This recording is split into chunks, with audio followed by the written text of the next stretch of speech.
Welcome to வெள்ளா படித்தவன். இனி நம்ம பார்க்க போதுன்னா இந்த வாரம் ரிலீஸ் ஆன திரைப்படம் வல்லமை. இந்த திரைப்படம் எப்படி இருக்கு? இந்த திரைப்படத்தை மக்கள் என்ன சொல்றாங்க? இந்த படத்துல பிரேம்ஜி அவர்கள் நடிப்பு வித்தியாசமா இருக்கு. ஆனா டைரக்டர் இந்த படத்துல வந்து சொதப்பிட்டாருங்க அப்படி நான் சொல்ல, படத்தை பார்த்துட்டு வெளியே வர மக்கள் சொல்றாங்க. வீடியோ மறக்காம முழுசா ஸ்கிப் பண்ணலாம் பாருங்க.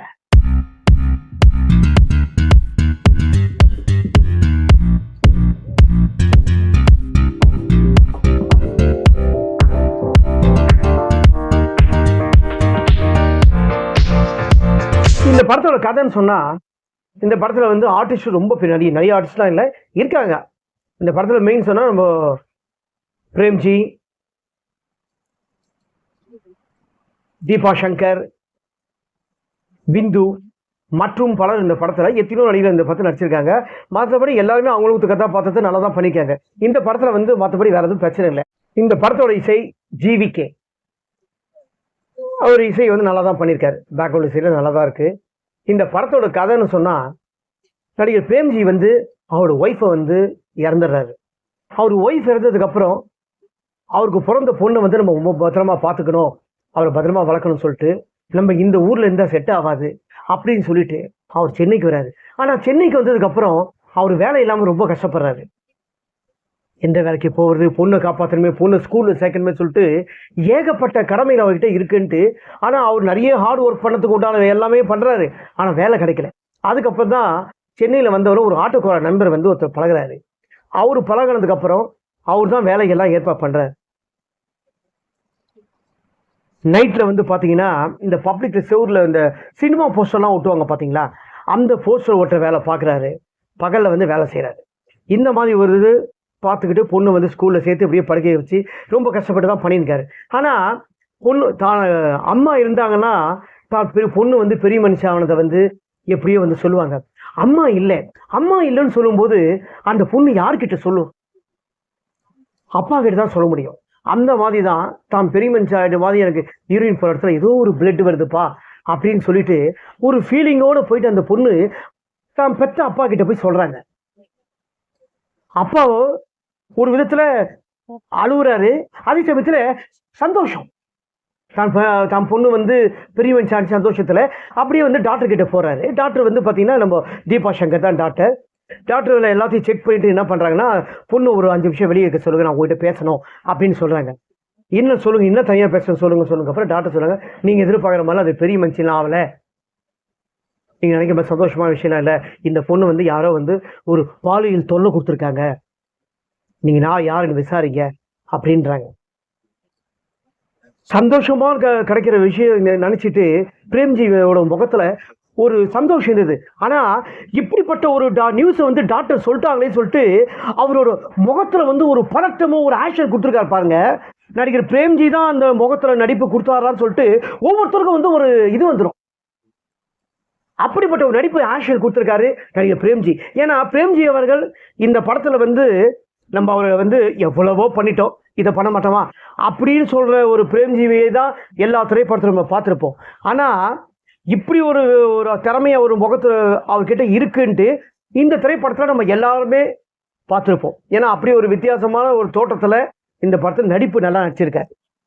அந்த பொண்ணுக்கு என்ன ஆச்சு அப்படின்னு சொல்லிட்டு விசாரிக்கிறது தான் இந்த படத்தோட கதை.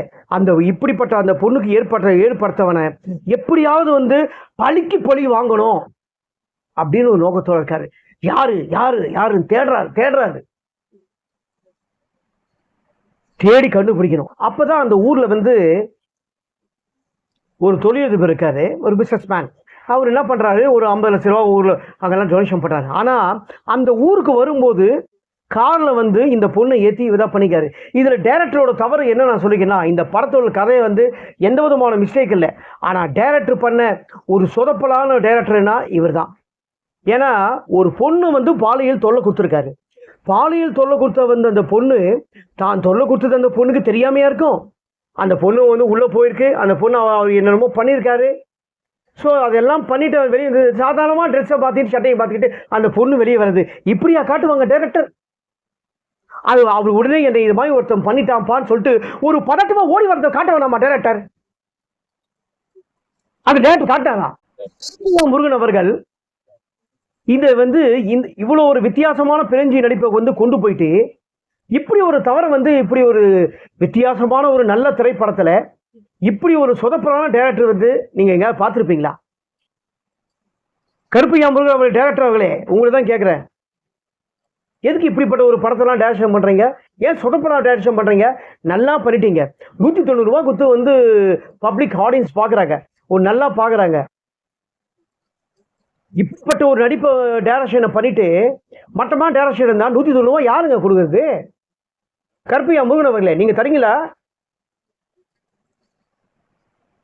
பப்ளிக் என்ன ஒருத்தரை வந்து பார்க்குற நாங்கள் பார்த்தாதான் நீங்கள் முன்னேற முடியும். நாங்கள் பார்த்தாதான் தயாரிப்பாளர்கள் பணத்தை வந்து கஷ்டப்பட்டு போட்டு எடுக்கிறாங்க பார்த்தீங்களா, அந்த பணத்தை அவங்க திருப்பி எடுக்க முடியும். நாங்கள் பார்க்க வரவங்களை வந்து முட்டாளாக்கினா எப்படிங்க பப்ளிக் வந்து வருவாங்க? அதனால தான் வந்து வீட்டில் வந்து போடுற டிவி சீரியலையும் வீட்டில் வந்து ஓடிடியில் வர படத்தை மூவிஸை வந்து பார்த்துட்டு போகிறாங்க.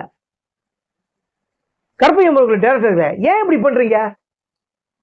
எதுக்கு அப்படி ஒரு முட்டாள்தனமெல்லாம் பண்ணுறீங்க?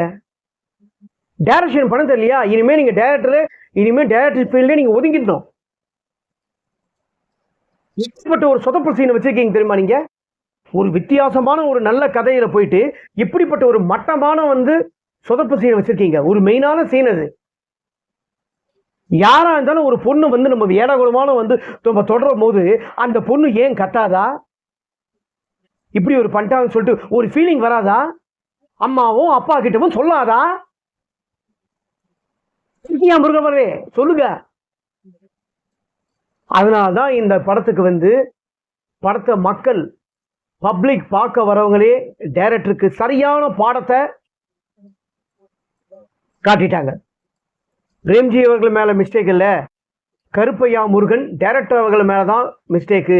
இனிமேல் கருப்பையா முருகன் அவர்கள் படத்துக்கு டைரக்ஷனே பண்ணக்கூடாது அப்படின்னு வந்து தயாரிப்பாளர்கள் சங்கம்லாம் முடிவெடுக்கணும். இன்னமும் பேசணும்னு நினைக்காதீங்க, உண்மைதான் சொல்றேன். பப்ளிக் வந்து பார்க்குறவங்கள முட்டால் நினைக்காதீங்க. பப்ளிக் வந்து இப்போ எல்லாம் உஷாரா முழிச்சு நிற்காங்க. உஷாரா இருங்க. நல்ல திரைப்படத்தை கொடுத்துருக்கீங்க, அதில் வந்து நல்ல திரைப்படத்தை வந்து நல்ல கதையாக திரைக்கதையாக கொண்டு போங்க. அதில் உங்கள் மிஸ்டேக்கை காட்டாதீங்க. அடுத்த திரைப்படத்தை தயவுசெஞ்சு வந்து கருப்பையா முருகன் அவர்கள் கிட்ட இருந்து நம்ம எதிர்பார்க்க கூடாது. தனிப்பட்ட முறையில் என்னோட கருத்து, இந்த திரைப்படம் ஒரு நல்ல திரைப்படம். ஒரு தடவை வந்து பிரேம்ஜி அவர்கள் நடிப்புக்காக இந்த திரைப்படத்தை வந்து பார்க்கலாம். ஏன்னா அதுக்கப்புறம் எப்படி பழி வாங்குறாரு ரொம்ப கண்டுபிடிச்சி வித்தியாசமான முறையில் பழி வாங்குறாரு.